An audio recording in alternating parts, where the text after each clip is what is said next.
What is going on, everybody? Hopefully, you've been having an absolutely amazing day. Welcome to episode 2 of Q's Corner. We're going to be going on to continue the roster analysis via conference. Today, we're going to be doing the ACC. Hopefully, you guys enjoy. The next one will be on the AAC. And from there, I believe the one after we will do is the Big Ten. If you want content like this, if you want me to try to pump this out quicker, try to get to your conference faster, please hit the like button, share with other people in BAP, and most importantly, tell me what you think in the comments. Tell me how you feel. All in all, hopefully, you guys been having an amazing day. Now, like I said, the ACC, I want to start off just really simple.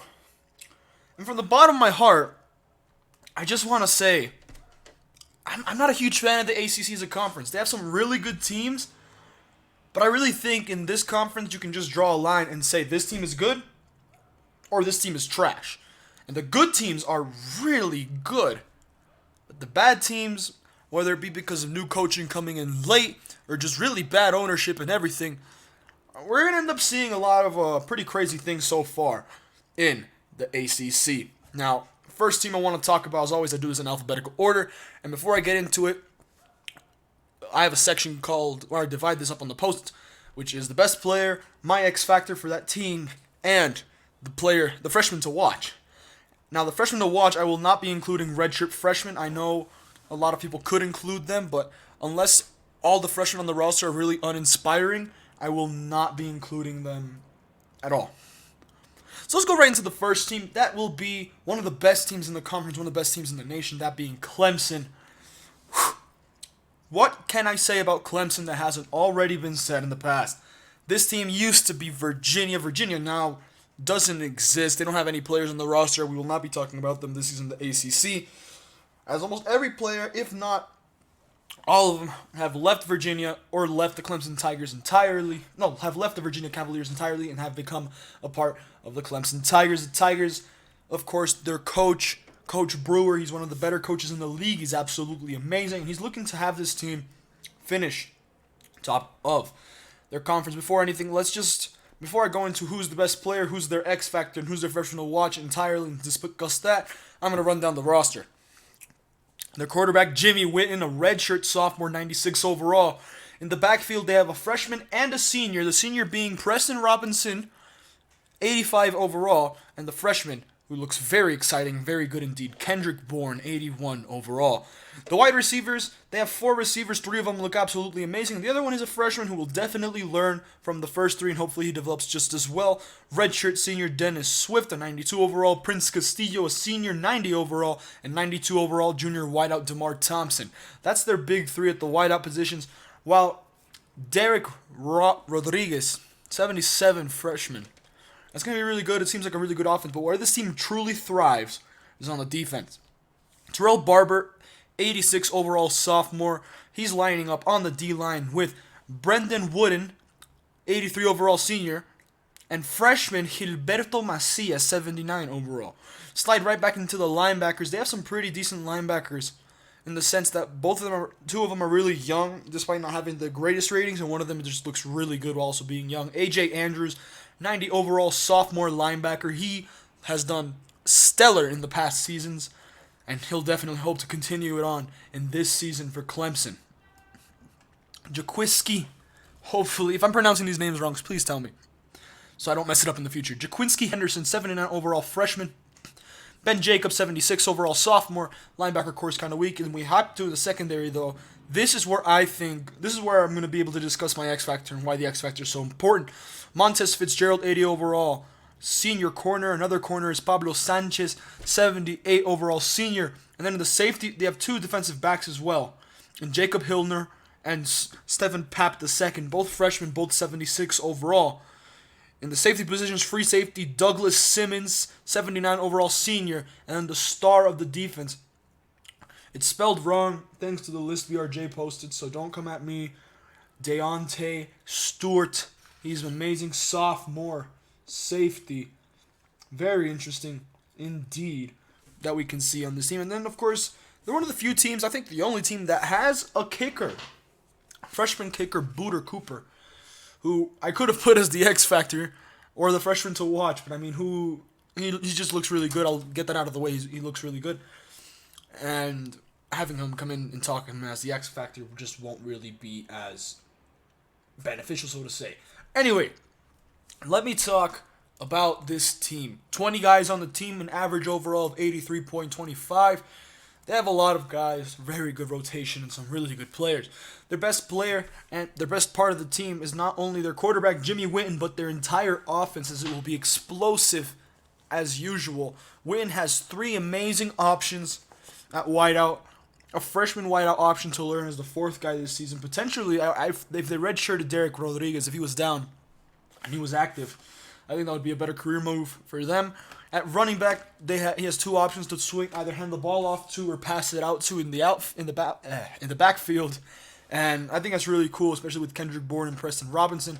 Jimmy Witten's going to be putting up Heisman level numbers this year. He did it last year. He's probably going to do it again this year. And Witten, there really isn't much else to say of Jimmy Witten that hasn't been said. He's doing what KJ Copeland is doing this year for Florida. And Florida can only hope that KJ Copeland turns out to be just as good, if not better, than what Jimmy Witten has turned out to be. The X factor for me is Deontay Stewart, and the main reason why, if you look at the secondary looks very weak. Sure, there's 2 young defensive backs in Hillner and Pap II, but the rest are seniors. They're old, and it's not like they're quality seniors either. Highest one is an 80 overall. They're all around that mark, and that really holds down the secondary. But Deontay Stewart, 88 overall, he's the best player in the secondary, head and shoulders. And if this defense that has a really good line and a solid linebacker core wants to stay in games, compete with teams in their conference such as NC State and Notre Dame and so on, Deontay Stewart's going to be the man to watch for them. And finally, we're going to be talking the freshman to watch. Has to be Kendrick Bourne. He was exciting, out of his mind, explosive in high school. He's coming to this Clemson team. He has a guy in front of him who's a senior. So I don't know what Clemson's going to do if Bourne's going to redshirt first season. I think they're going to run a 2 running back system. And I really think he can develop amazingly sharing the ball with Preston Robinson. And with that, Clemson will just be doing a lot better than what we can anticipate for them. Now moving on to the following team. It's a team that I really don't have much faith in. And it's a team that doesn't look very good. I would say it's the Florida State Seminoles. The Seminoles, for a team, if you look and they're like, they're a starter team, it doesn't look bad. They have 2 redshirt freshmen. As you can see over here in the edit, I forgot to put freshman to watch for Justin Cheeley. But yeah, Justin Cheeley, redshirt freshman, 78 overall. The running back's also a redshirt freshman, and Kerry Davey, also 78 overall. And all they have is defense from there. They have a senior in Book Bolton, 85 overall. Redshirt senior Logan Hoover, 84 overall. And Ezekiel Hill, redshirt sophomore, 79 overall at corner. They're 5 players, 80.8 overall average. Nothing too crazy, nothing too wild, nothing too special. Honestly, Florida State, there really isn't much to say about them. Book Bolton, he's going to do amazing on this defensive line. It's his senior year. It's his curtain call. He's going to do the best he can to potentially get good honors and get noticed for the NFL draft. Same with Logan Hoover as a redshirt freshman. That's why I have him as the X factor. Because I feel like Book Bolton is more likely to put in a better performance overall compared to Logan Hoover. But Logan Hoover is going to be decent. He's not going to be bad. Now, Justin Cheeley, hopefully he steps up his activity and he ends up getting out of the situation for the Florida State Seminoles. Or hope he gets a coach that will recruit a bit more. Obiagu, I know him as a person. He's one of those coaches where it's like he will either pitch his butt off and get a ton of dudes and he'll do amazing. Or quite the opposite. He'll just get really lazy and he won't do anything. And his recruiting will suffer massively. But yeah, there's that more than anything. And Justin Cheeley, I'd say he's a freshman to watch. You could say Kerry Davey. But they're the only 2 options on offense and the only 2 freshmen or redshirt freshmen on this roster. So there really isn't much exciting things to look for at FSU. Maybe an upset win here or there, something, but I really have not that much faith in the Seminoles. No offense to them. Moving on, we're covering another team. Pretty interesting one too, especially if you look at the overall situation. I wouldn't call them the best team, but I wouldn't call them a bad team. That would be the Louisville Cardinals. Now, Cardinals, they had an interesting offseason, the return of Verity to the team. They really worked hard. They really worked to get to the level they are, and there's a ton of freshmen on the roster. The best case situation for them is have as many freshmen be active, grow on their own, and hopefully they end up turning out absolutely amazing. For the Cardinals, they really need it. Rundown of the roster. Freshman, quarterback Vontae Vasher, 80 overall. No running backs on the team, but 3 wideouts, one of them being their best player in Denzel Goodwin, redshirt junior, 90 overall. Juju Rose, an 81 overall freshman wide receiver. And then another freshman wide receiver in DJ Haskins, 77 overall. At tight end, they have a freshman in Jackson Fitzgerald, 80 overall. On the defensive line, they have Prince Carter, an 83 overall freshman, 75 overall freshman Ben Jack, a D tackle. And on the other side of the defensive end, Ricky Crawford, 76 overall sophomore. The linebacker core consists of 3 freshmen, none of them over the overall of 80, but all, in what I've seen, a lot of potential to potentially become really good and become one of the better linebacker cores in the nation.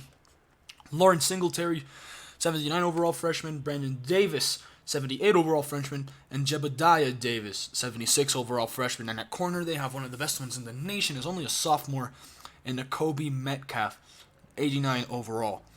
12 players on the roster, 80.33 overall average, nothing too crazy, but they have a pretty deep team, which can definitely help them out a lot.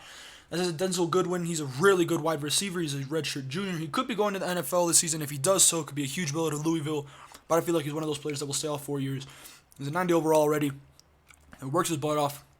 I really feel like he's going to be really talented and give Vontae Vasher a really good option for his freshman and sophomore season, while Juju Rose and DJ Haskins grow.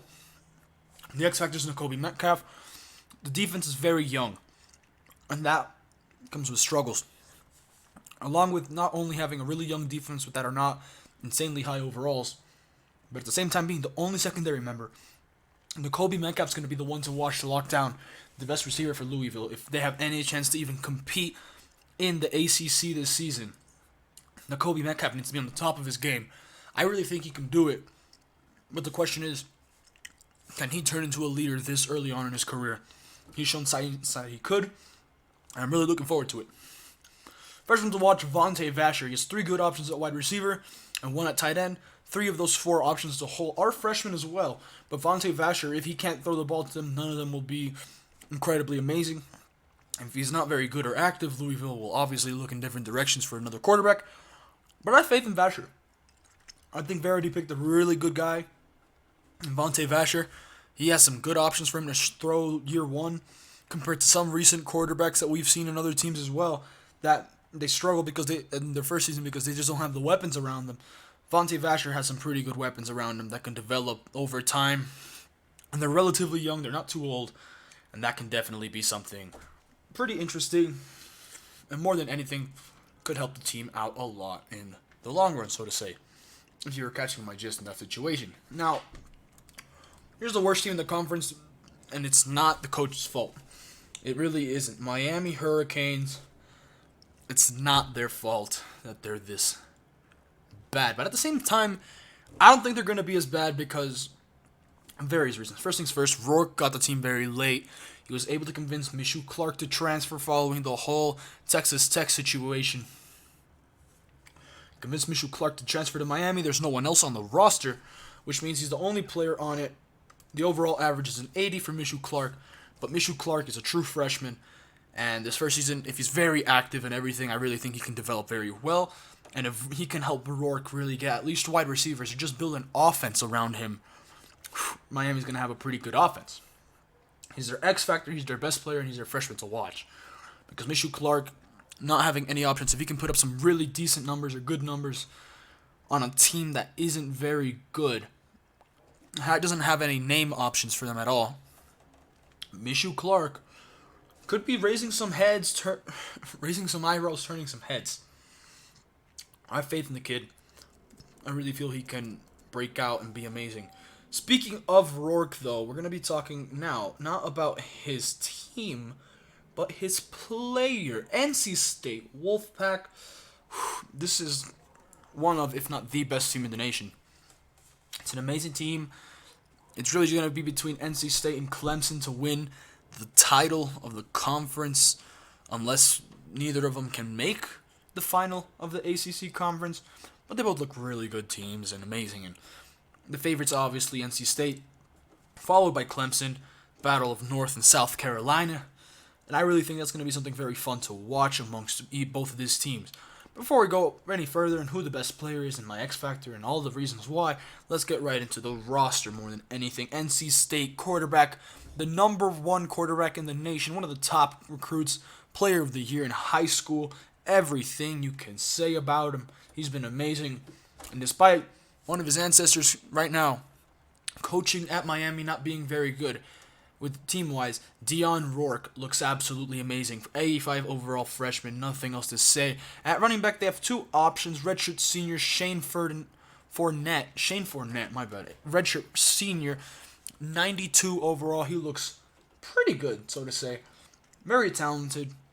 Nothing crazy to say. But the thing is, he hasn't been great the past couple seasons. He's active now, which is where counts. He's a 92, everything, and that can be very good for them. He has Tank Murderock right behind him, redshirt sophomore, 85 overall.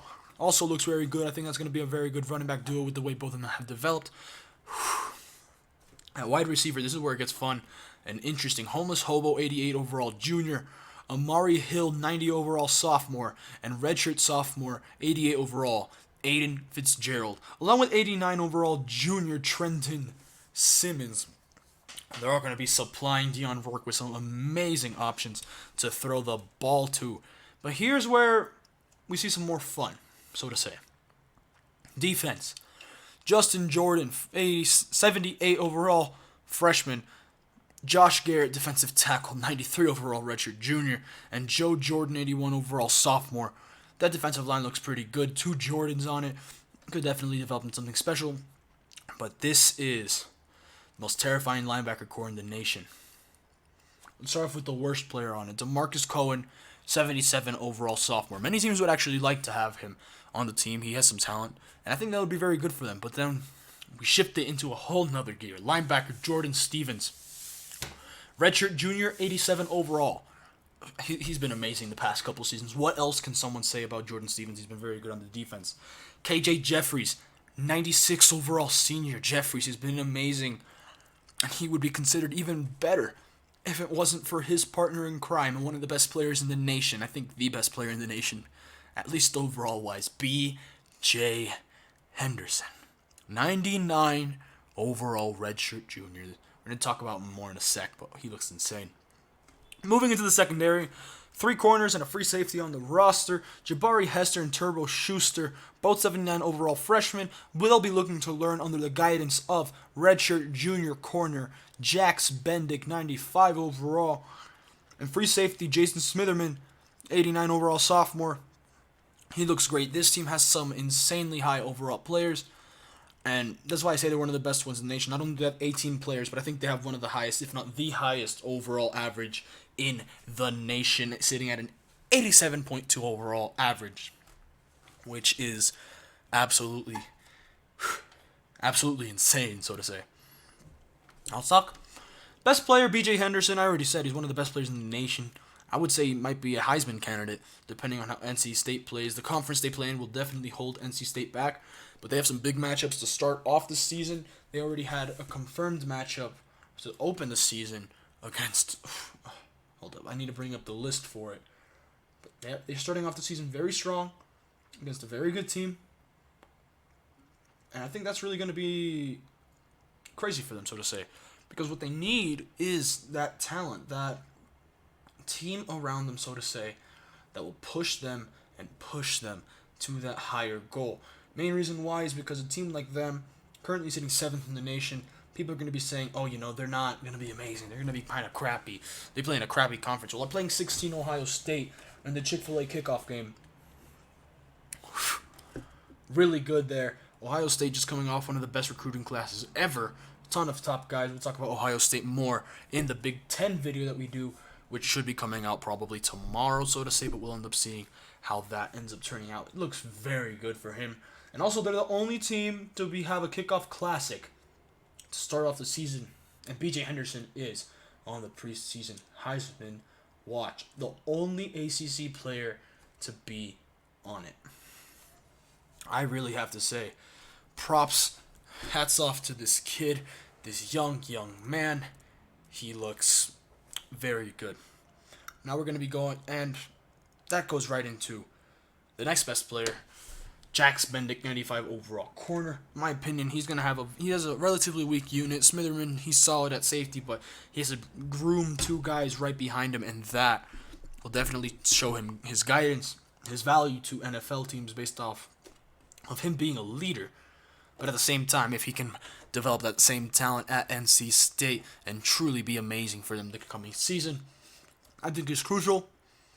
Because despite having one of the best linebacker cores, if you don't have a secondary, you're going to get burned with some of the best quarterbacks. And speaking of quarterbacks, the freshman to watch, Deion Rourke, I mentioned earlier, he has some insane options with him, both coming out of the backfield, on the line of scrimmage at tight end, or out wide. He has some of the best options in the nation, and Deion Rourke should be in consideration of being the freshman of the year or the best freshman in the nation or something like that. It's just crazy. He looks that good, in my opinion. He is that good, in my opinion, more than anything. Now we can move on to the next team. We go from a very, very good team in North Carolina to the other team in North Carolina, which, let's just say, doesn't look very good for them. North Carolina, the Tar Heels, they look absolutely horrible. I honestly think they have even less potential, no offense to them, than Miami. Miami doesn't have anyone, but they have an active coach who just got the team and was able to get a really good transfer, and that looks good. This North Carolina team is only filled with seniors. Only seniors, so there's no freshmen to watch. I don't know where the coach is. I don't know where they've been these past couple seasons, but it's just not looking great for them. Corin Collier, 85. What am I saying? 85. I'm looking at another player. Corin Collier, 80 overall redshirt senior. Other quarterback on the roster, Orlando Kelly, 75 overall senior. Running back Jordan Ware, 75 overall senior. Best player is Corin Collier. Easily, he's a good quarterback, so to say. He has some talent. He has some arm talent. He can throw it. He's just like that, but sadly, no weapons, nothing. And he's going to be wasting his senior season here. And yeah, that is definitely going to be something very important as a whole. Orlando Kelly, he's not very solid. He's not a very great player. But running back Jordan Ware, he's their X factor, so to say. He has some talent. He has some interesting things going on around him. But in the end, this team is 3 players, average overall 76.67, in my opinion, one of the worst in the nation. I think it's the worst one in the SEC. In the SEC, no, in the ACC. What am I saying? I'm mixing up videos. I had yesterday's, it was the SEC. And this one's the ACC. They don't look amazing at all. But finally, we get to wrap up this video, so to say, with the last team in the ACC. I really feel like this team has some potential to be very good. And we'll see how that all ends up turning out for them. That being the Notre Dame Fighting Irish. This team, it's do or die for them. Julian Flemings, he had a whole transfer situation go on. Finally, he ended up not leaving. He's a 91 overall junior. He has some good options coming out of the backfield and to throw to. He has a backup quarterback, probably going to redshirt this season, in Jaden Dixon, so he can potentially grow and learn under Julian Fleming next season, so to say. Maybe he'll redshirt next season, get some reps this year. Next year in Fleming's final season, he'll go, you know what, let's redshirt, not waste a year of eligibility, and show the Notre Dame crowd that's what we want. 77 overall freshman. Running back Isaac Hines looks really good. 79 overall freshman. He's one of the better running backs in the nation, at least out of freshman class. I really feel like Hines can develop into something incredibly incredible. I really think he has the potential. He's shown that fight. He's shown that grit. And he'll definitely do it. Wideouts. There's only 2. Winston James, 91 overall junior, and another junior is Khalil Johnson, 79 overall.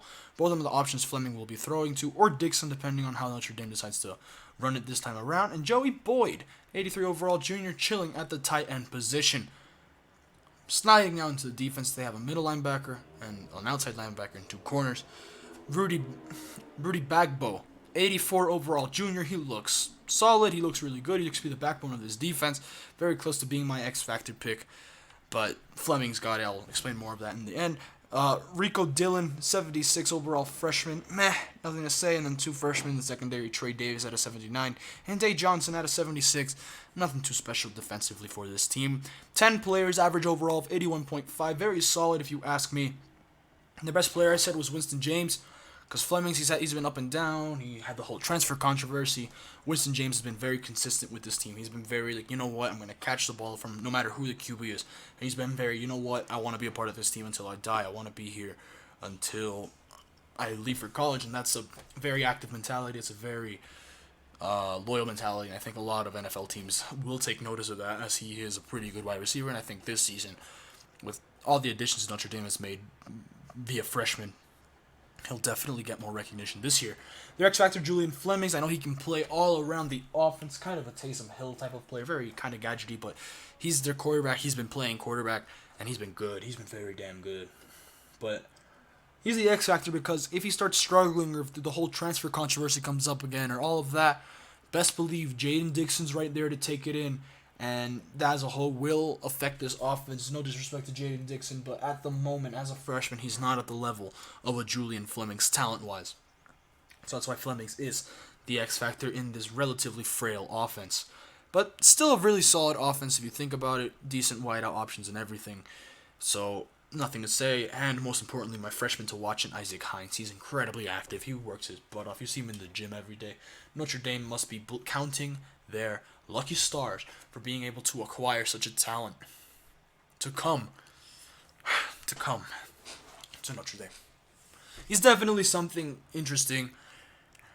I mean, I really liked him, especially in high school. I think he was slept on a little, and I really feel like his overall does not reflect how talented he specifically can be. Now, I fucked it up there. Give me a second. I gotta click all the way down, but thank you guys so much for coming in. This one's been a bit more rough around the edges. Thank you for coming to Q's Corner. It's the second episode. As I said to the start, please leave a like. It shows your support. It means you guys want to see more content from me.